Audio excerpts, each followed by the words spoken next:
and Haiti, Secretary Rubio's engagements with our valued Caribbean partners will promote regional cooperation, and which is we're working on, of course, to end illegal immigration, counter transnational organized crime, strengthen regional actions to address Haiti's political and security challenges, and strengthen the United States economic partnership with Caribbean countries. And that's my announcement. We're going to be doing that starting on Wednesday. A number of you are going to be joining us in what, for the Americans and people around the world watching, we have reporters who are stationed here at the State Department, and their coverage, their beat is the State Department, and they even travel with us. And that's always fun. So I'm looking forward to that once again. And we will start, dare I say, with Matt Lee. Okay. With the Associated Press. Thank you very much, Tammy. And thanks for the trip announcement. Yes. So over the course of the last day or so, embassies and consulates around the world appeared in what looks like it's a concerted social messaging campaign, have been posting tweets and Facebook accounts, some of which are somewhat aggressive and warning people not to come to the United States if they are planning to,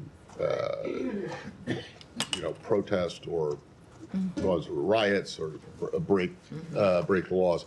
My question is this: because it has always been an offense to not truthfully answer questions on a visa application form, which include your past and what your intents are, what you plan to do in the U.S.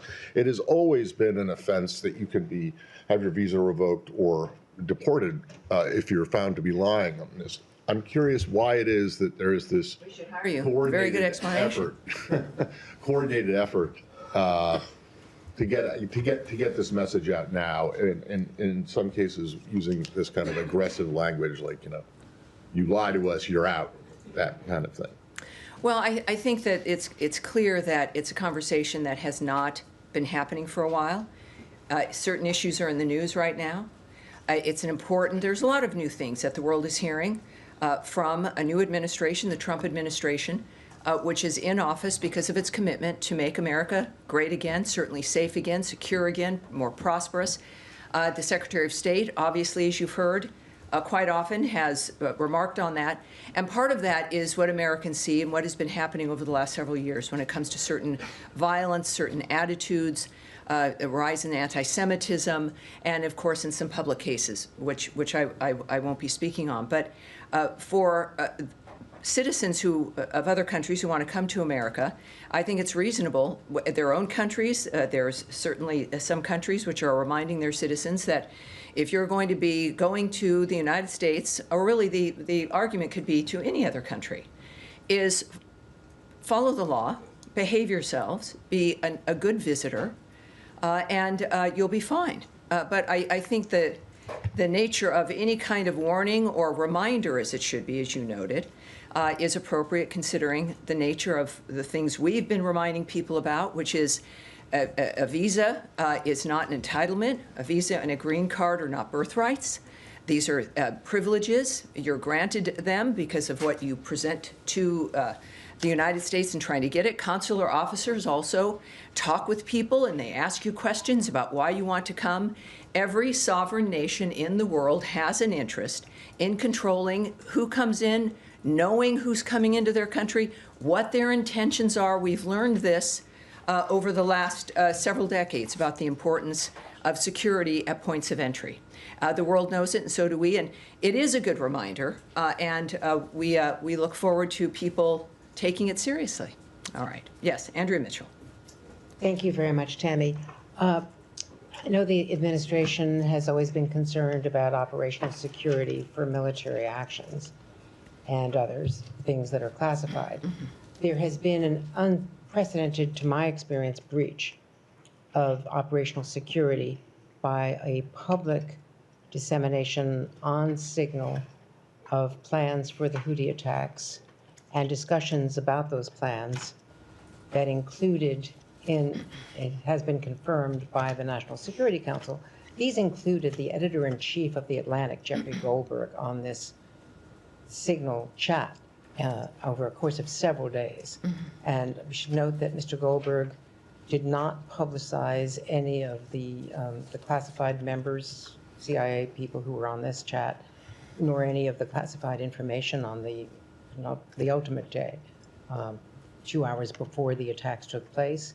He thought he was being punked, that it was some sort of a trap, but eventually notified the White House about this. And the White House has confirmed that it's authentic. Secretary Rubio was part of all of these conversations. First of all, why was the cabinet secretaries and the National Security Cabinet discussing a potential military operation on Signal, which is a public app? And why didn't they notice a phone number that was not part of their group? And how concerned is the secretary about the implications of this? Well, I have two very short things to say to you. First is that we will not comment on the Secretary's deliberative conversations. And secondly, that you should contact the White House. But in this regard, this was a very extensive series of conversations involving, a very important military action. And the Secretary of State is the leader of foreign policy. Shouldn't he have an opinion about this? Well, from this podium, I'm not going to comment, and never would I comment in any framework, the Secretary's deliberative conversations in any regard. But all right. Are you concerned about the breach of security? I've said it twice, and I appreciate your persistence. It's why you're who you are. But I won't be commenting on that particular framework. All right, Daphne, go ahead. Can I move to Russia, Ukraine? I wish you wouldn't, but yes, of course. Trump said today that territory was being discussed. So I just wanted to follow up on some comments that Witkoff made over the weekend about Crimea, Donbass, and regions annexed by Russia. He said that the question is, will the world acknowledge that those are Russian territories?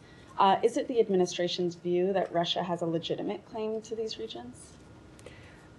What I can tell you, first of all, of course, is I'm not going to speculate. And once again, because of the approach of this administration, there are a lot of diplomatic talks going on. There's a lot of summits happening. There's a lot of conversations happening, the supermajority of which I cannot comment on to you about those kinds of discussions or the commentary from which they may or may not have been gleaned from.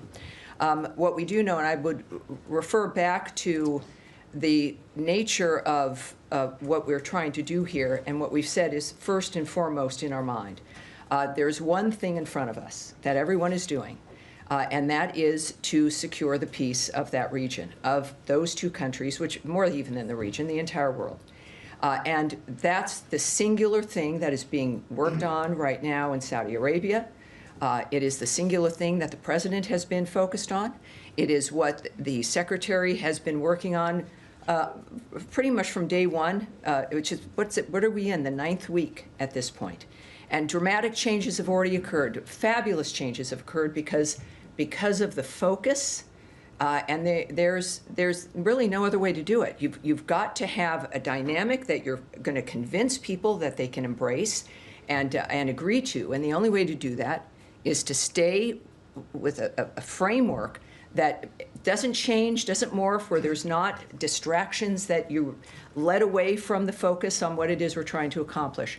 So that's what we're dealing with in this regard. And I think just a reminder that until there is a ceasefire, a full ceasefire, that's when, as the president has noted, and certainly the secretary, that until there's a ceasefire, that's when we can then discuss the differences in what proceeds after that when it comes to an enduring peace. Yes. Thanks, Tammy. Can I switch to the Middle East, or did you? Well, do we have any more Ukraine, Russia? Yes, sir. Go ahead. Thank you, Tammy. Just to follow up on the question my colleague asked, I understand you don't want to comment on Witkoff's comments. Some of them, are reflecting Russian viewpoint. Ukrainians do appreciate this administration's effort to solve the problem, but they won't trust you. When they hear what we heard in the interview, how do you want to build that trust on the Ukrainian side? Well, I think that this is why I urge people to look at the nature of what we're accomplishing here and what the end result is. It's, not a TV show. This is people working to get to an end result that everyone agrees with. There's no one in the world who wants any of this to continue. There's the people involved, the innocent people on the ground, the world itself. We know all of this affects each one of us. Multiple countries are involved in one fashion or another, and this is about getting to an end point that the world has agreed upon and that all of us agree upon.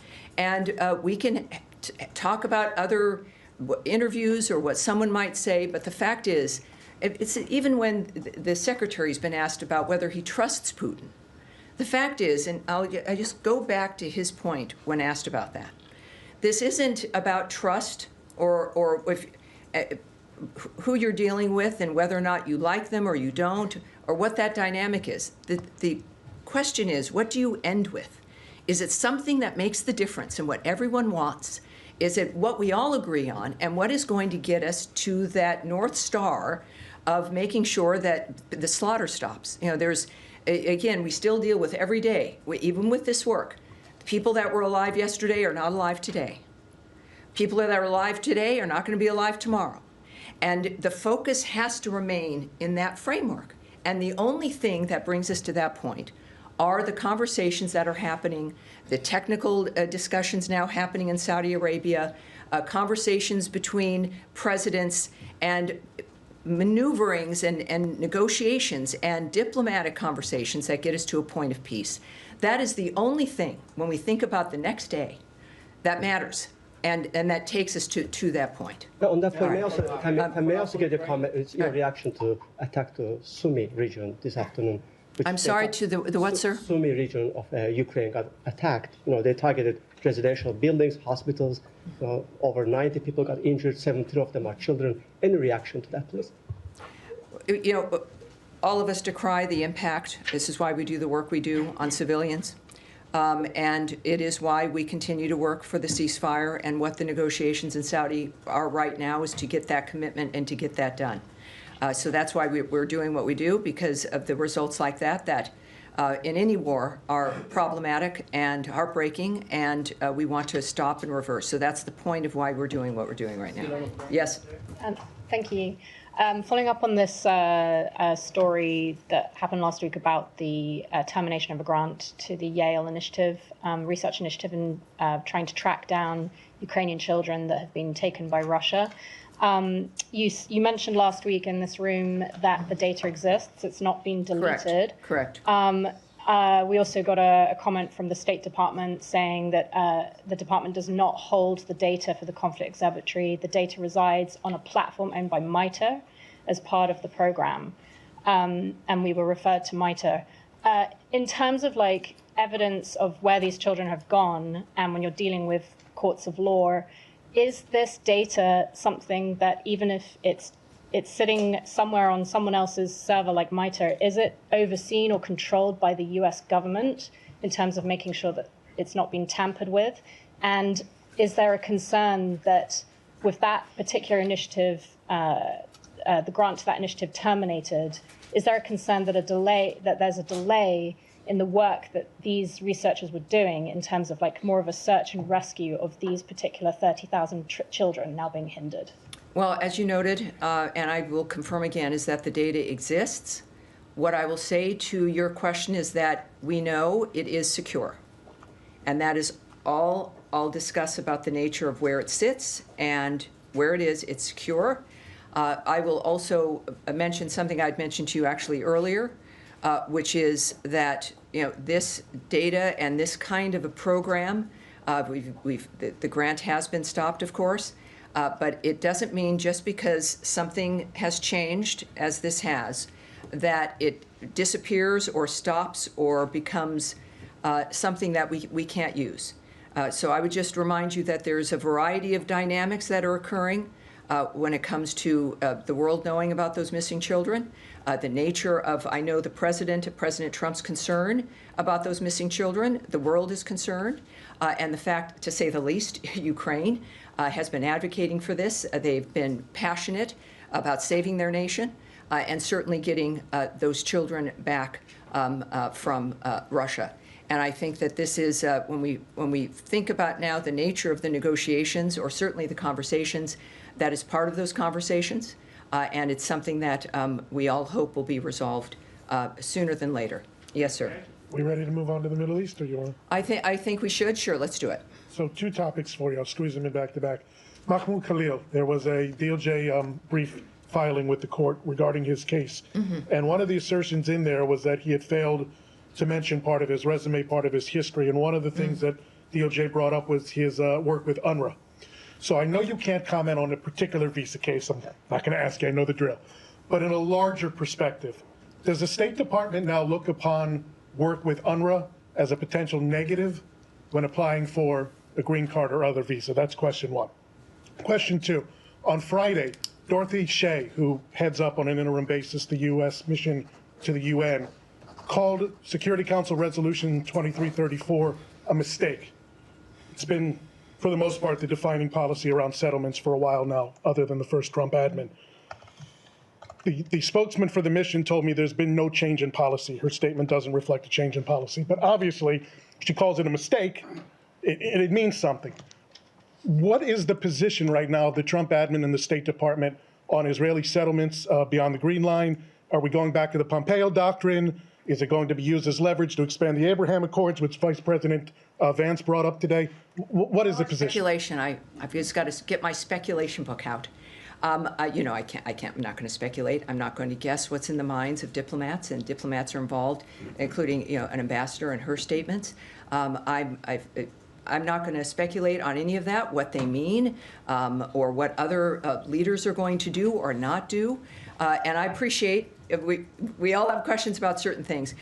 What I can say, well, now I have to say what I can say about what I can't say regarding your first question, is that you mentioned, of course, that there are court filings, and you mentioned the detail of what you say is in a court filing. I'm not going to expand on that either.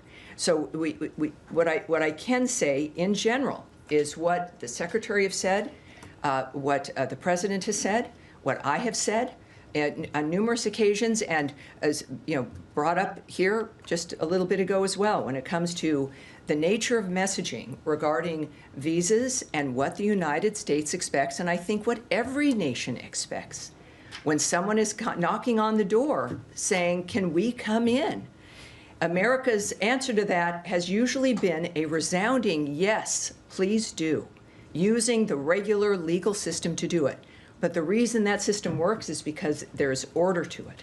And we have expectations to what it is you say to us. And if you have an order and expectations and they're never enforced, or it doesn't matter and other people see that, it means that none of the laws mean anything, the regulations don't mean anything, and you're not even really a nation. You're a nation effectively without borders and controls. And no nation operates in that fashion. So it's not, again, certainly not commenting on any particular filing or any particular case. If you lie in your efforts to come to the United States to get a visa for any reason, or for a green card, maybe there haven't been repercussions, or we haven't done things properly in the past. A lot of things have changed with the election of Donald Trump, as the American people have said. What has happened in the past is now unacceptable. We see the impact on people's lives, everybody's lives, and it's not anything new. We want to have the order back. We want to have the rules, the expectations, the values back to how we make our decisions. So it is an important message. It's a normal message. It's a reasonable message. And it's important, and especially for those when there's certainly a court argument, or if you have lied, if you've misrepresented what you were going to do here, there has to be a response to that for a nation to be able to be taken seriously by its own people who rely on it to keep them safe. All right. Yes, sir. Yes.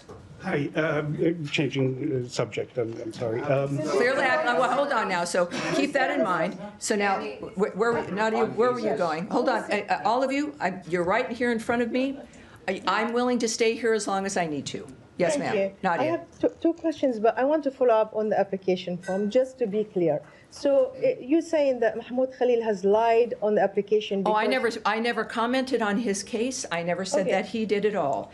I'm saying that if anyone coming here, and when you're filing, if you're trying to get a visa or anything else, I never spoke about him and what he did or did not do. I'll take this one back. Yes. Fair enough. But what my question to you is, for example, the evidence was taken against him that he was a member of UNRWA. Nadia, I have to tell you, I'm not going to remark at all on a particular fine. case. It's not going to happen. Let me try again, different way. Do you think that Last chance. Last chance. 3 strikes there. Do you believe that if somebody is a member of UNRWA, of the UN organization, and they did not disclose that if they apply for a visa, for somebody who was coming, since UNRWA is not a terrorist organization, are they denied a visa? This is related to a court filing regarding a specific case, including also we don't talk about visas and the specific dynamic there. I'm not going to speculate or confirm or not confirm any dynamic that belongs to consular officers, to laws, to court filings that occur, or to the visa process for individuals. I'm not going to do that. And so I'm sorry. I would love to be able to answer your question, but I can't. Yes. Okay. Yes. Go ahead. Yes. Has Israel briefed the United States on its plans for a renewed ground operation? And is this something that the U.S. supports, a massive ground operation into Gaza? Again, if there was a conversation about that, it is not something that I'm going to share the details with anybody anywhere. It's not Does the personal. U.S. support a ground operation? I'm not going to comment or speculate or anything in that regard when it comes to something as serious as negotiations in an area where there's a conflict that we are working every day to stop, and we have been the lead in the ceasefire aspects. We've been the lead in bridges to the next steps, and we are dealing with a terrorist organization that cannot remain at all in that region because of what they do. They then continue the suffering. And it's the simplest thing in the world.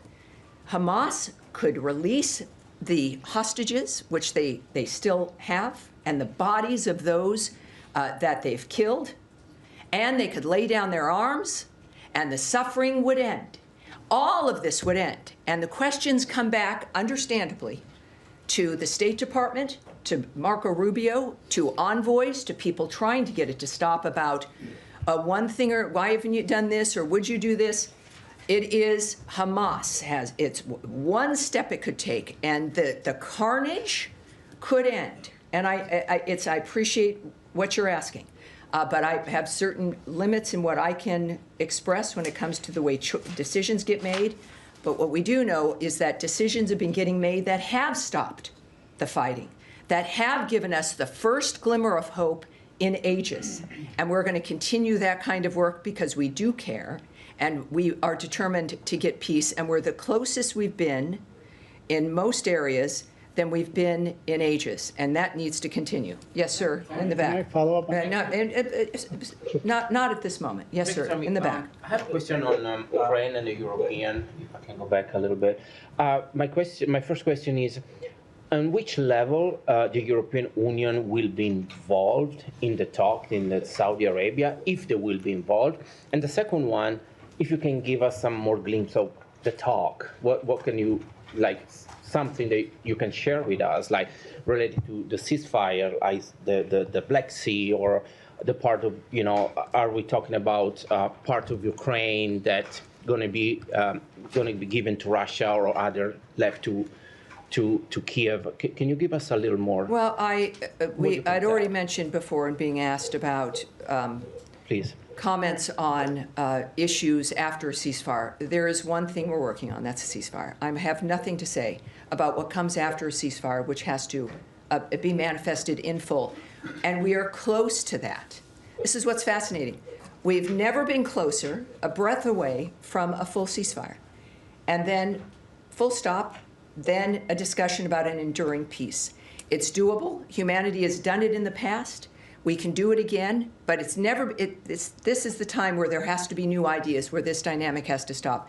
What I can tell you in general, you mentioned the Black Sea, is we do have negotiating teams, of course. They're meeting in Saudi Arabia to discuss broadening the ceasefire to the Black Sea on the way to the full ceasefire, which is always the prize. That's the prize right now. There's no other prize. To fully restore peaceful commercial activity. The Black Sea, of course, is key to that. We are continuing contact with both Russia and Ukraine. We're committed to continuing our work to bridge that gap.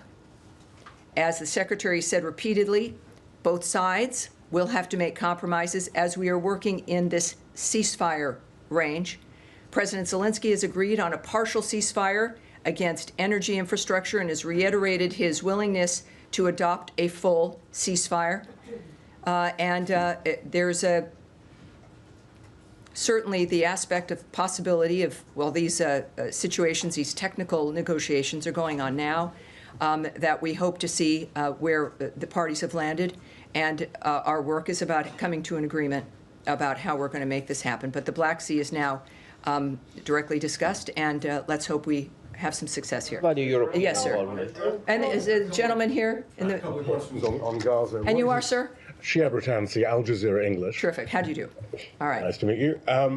Reuters reports that the U.S. and Hamas have accepted Good old Reuters. a ceasefire, I'm told, a ceasefire proposal from Egypt, but Israel has yet to respond. Is that your understanding? I don't have an understanding about what might be negotiations, nor am I going to speculate or guess. Of course, things we do know is that the Egyptians care about this situation. There is the Arab plan. We know that has been discussed. We know how the Arab plan has not met the requirements of the Trump administration in a couple of instances, and when it comes to certainly Gazans and their safety in this process. No, I don't have a comment on that. The Israelis have killed 2 more journalists, Hossam Shabbat of Al Jazeera Mubasher, Mohammed Mansour of Palestine Today. That brings the number to 208. Each one was individually targeted. The IDF says they used extensive intelligence gathering and precise munitions. Shabbat killed in his car, Mansour in his house. The Committee to Protect Journalists has once again noted that the deliberate targeted killing of journalists is a war crime. Do you have any comment? I would say that every single thing that's happening is a result of Hamas and its choices to drag that region down into a level of suffering that has been excruciating and has caused innumerable deaths. And of course, their reaction on October 7th, when there was a ceasefire and people were living in some relative peace, they decided to break that with an atrocity that was just certainly the most Jews killed in a single framework than during the Holocaust. And we also, I can tell you, we stand by Israel and its needs as it defends itself through this period of time, as we also work with them so that they don't need to defend themselves from the barbarity of an entity that has destroyed lives for generations and continues to. So for everyone who has, so many people who do so many jobs and who've lived different lives, and the children and the babies who didn't have a chance to seek their fortunes or their life dreams because of the barbarity of certain people who think that murder is the only way to move through life. Is it a war crime? And I will tell. I'm certainly. I'm not going to stand here and declare what's a war crime and what isn't. But what we do know is a crime is the mass slaughter of any individuals. Certainly the targeting of people simply because of who they are. That Jew hatred is a signal regarding the barbarity and the nature of who it is you're dealing with. The world knows that if you don't stop it and don't confront it as it bears its ugly face, it will not stop. And that is part of what this world now has decided, that when we say never again, we mean never again. But the principle. All right, behind Nadia here. Yes, sir, go ahead. Yep, thank you. So much, Tammy. A question on the Iranian-backed groups in Iraq and the Popular Mobilization Forces, PMF. The Iraqi parliament remained deadlocked over a law regarding the Iranian-backed groups with political division. And now, I'm sorry, when you look down, it's interesting. I know you all have microphones in front of you. Yeah. I can't hear you. I'll So, repeat my question. can you just repeat that again Yeah, of so course. I can answer you properly? Yeah, my question is about the Iranian-backed groups Yes. in Iraq Yes. and the PMF. Yes. The Iraqi parliament remains deadlocked over a law regarding the Iranian-backed groups with political division. And the Washington Institute here in D.C. arguing that the law is less about genuine reform, but it's more about securing their role and their political and financial advantage for the Iranian-backed groups in Iraq. But my question is that how this administration assess the role of the Iranian-backed groups in Iraq. And the second question, there were reports circulating that this administration, including State Department, has requested the Iraqi government to dissolve the militia groups and the PMF. Have you made such a request? I can tell you a few things here. First, to strengthen Iraq's sovereignty, the government of Iraq must ensure it has command and control of all security forces within its borders, to include the PMF. These forces must respond to Iraq's commander-in-chief and not to Iran. We are also concerned that these Iran-aligned groups within the PMF, including designated foreign terrorist organizations, engage in violent and destabilizing activities in Iraq. We continue to urge the Iraqi government to rein in these groups and hold them accountable for breaking Iraqi law.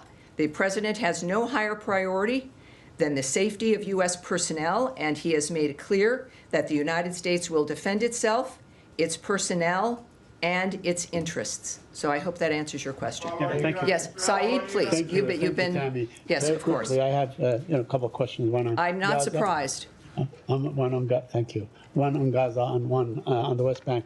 On Gaza, I want to ask you about the humanitarian situation.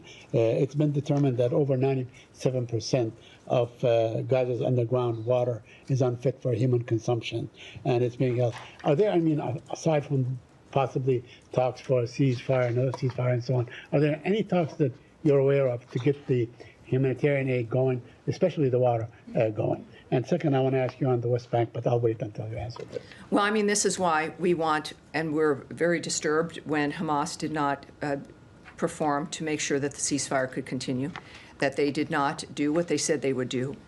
So we know, of course, when it comes to the groundwater, of course, it's a crisis. It's exacerbated by the fact that you have a terrorist group that just doesn't care. When you think about the nature, we're concerned about groundwater. We know wherever you are and whoever you are, about what makes life possible.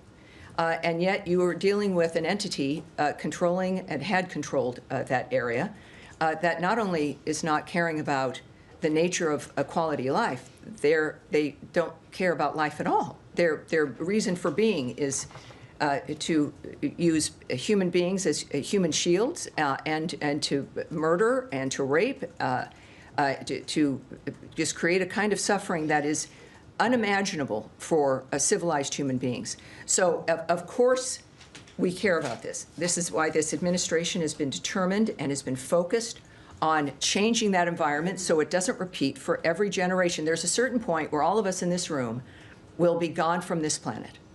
And your children, or the people you know, and your grandchildren will be sitting in these chairs. If we can, as our generations, can try to please, there'll always be problems. But with what we've learned over the last several centuries, certainly the last century, and the beginning of this one, is that it cannot continue, so that they can have other conversations, and maybe even better ones. But that has got to be what we focus on, and I think that it's I don't want to just say it's not a given. But every time I see you, Saeed, you ask me questions and I answer you in a similar way. And I believe I like you. You've gotten to know me a tiny bit. Is that I am serious when I say these things to you and say them to you from my experience working in this building with the people who've devoted their lives to dealing with these issues. I've mentioned the career people before, the bureaus that are in this building that work on the issues in the regions, certainly the people who are voted in by the American people. And it is every day, maybe I don't know what happened before in the last 50 years that makes it still an issue now. We are serious, beyond serious, that it's going to end. So I'm going to leave from there because I do, through the rest of the day and through this briefing, I end up answering, I think, many of your questions. Okay. And we're going to continue on. All right, now we're waiting patiently. Thank you, sir. Thanks, Tammy. Since this is my first briefing with you, Leon Bruno, AFP. Excellent. Thank you, sir. Appreciate it. Is aware. Yes. I have two unrelated questions. Please. No way. Unrelated. All right. Unrelated, yeah. The first is I'd like to go back to an issue which I think is important, which is U.S. aid and humanitarian aid in general. I know you've been asked about this, and you've said that the administration wanted to go after waste and fraud and what have you. Well, they wanted to. When they did. Yeah. Yes. There's been many dire warnings today from UN AIDS agency. Last week from the UNICEF, the children agency. Also last week from the UNHCR, the refugee agency. Basically, the bottom line is, okay, you cut funding, you did this, you did that, but it's having and will have a major impact because it's disrupted many programs, especially from the UN and all that. So, and by dismantling USAID, who are experienced in delivering aid, and there were thousands of people doing it, who is actually doing now the control, coordination, and distribution of whatever aid is left at State Department? Are you equipped for that? And second, related to this is, what is your general comment as to these very dire warnings from very serious people about the millions of children or people who are going to suffer? Yes. And then unrelated question after. All right, thank God, because I was going to want to answer this one certainly first. And you haven't been here because we have been talking about this a lot. So I'm going to say something that everyone has heard in one fashion or another, which is a reminder that just because a structure has changed or stopped does not mean that the nature of our work in that issue has stopped. That because a certain building might be named something else, or a certain program has ended, or that a certain department is over or made smaller, does not mean that that's the reflection of our commitment to foreign aid or to helping the world.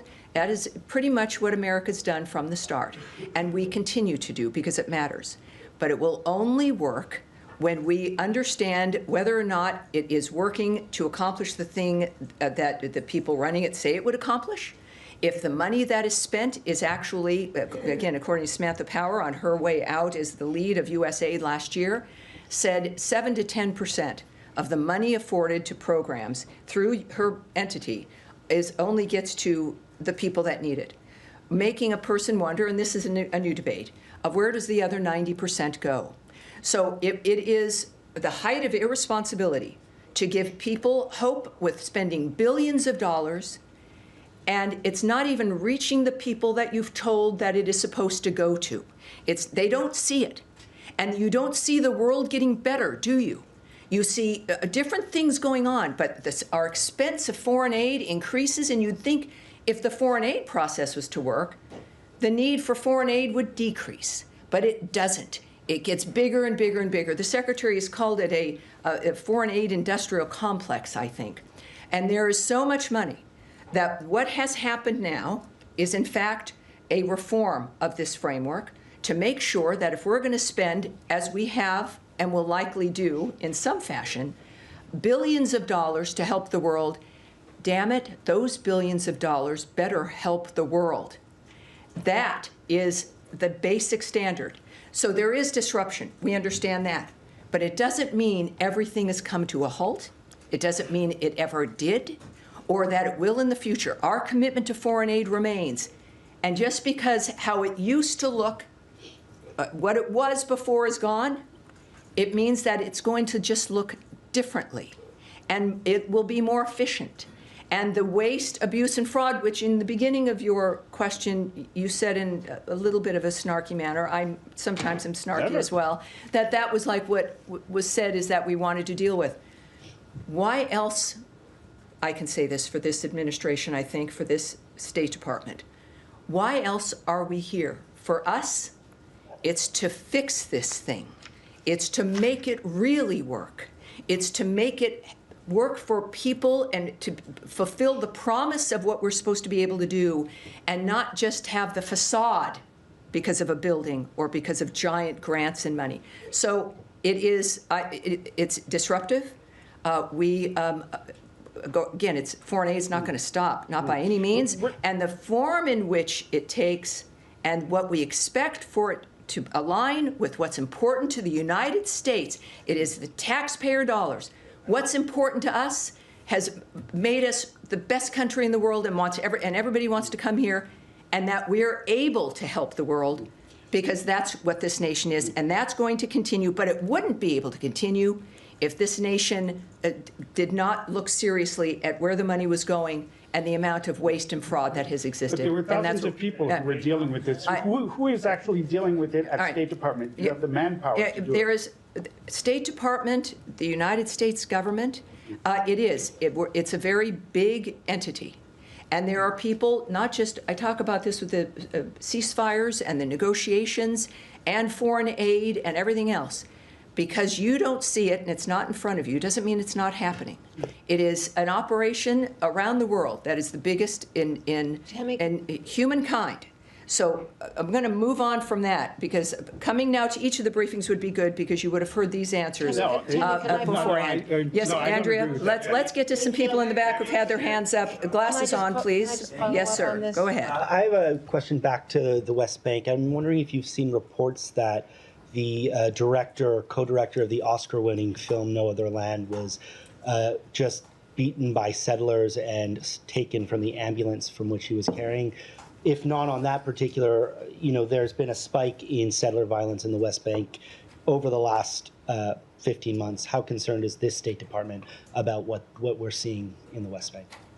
Well, I'm going to check any loss of life or people being harmed. Certainly we decry, and that's something I'm going to want us to go back and check on, and I'll do that. But obviously, how concerned are we about violence? By settler violence against Palestinians. When it comes to the issue of violence, I think this State Department, this administration, and as I've been working here, and certainly as an American in general, it's obvious, without my going through a soliloquy again, that we care very much about that and want it to end. Yes, ma'am, in the back in purple. Thank you so much. On Israel, Ayşenur Ezgi Egi, who is an American Turkish activist, was killed by an Israeli soldier on September 6th in the occupied West Bank while attending a protest. More than 6 months have passed since the U.S. government called on Israel to investigate her killing, but there has been no action and accountability until this date. So I'm wondering if the administration pursuing justice and accountability for Ayşenur and other Americans who were killed by Israel, and would you support an independent investigation into her killing as demanded by Ayşenur's family?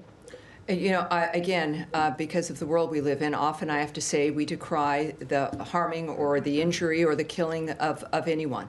But when it comes to the nature of what Israel is doing, obviously I'm not going to speak to the nature of the choices they've had to make in what is clearly one of the most difficult times in their history, in the history of everyone in the region. But what I will do, let's go back. Let's make sure we follow up, Heather, on that particular issue, and we'll take it from there. That's where we're going to go. And in the back, did I hear JFK? Because interestingly, we haven't brought that up yet. So let's give that a try here.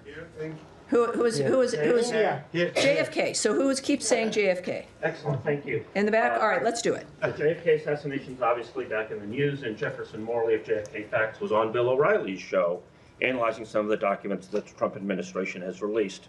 One of the revelations that he discussed was the fact that James Angleton, the CIA counterintelligence chief, had relied on Israelis as part of his intelligence gathering operations, which included monitoring Oswald prior to the assassination.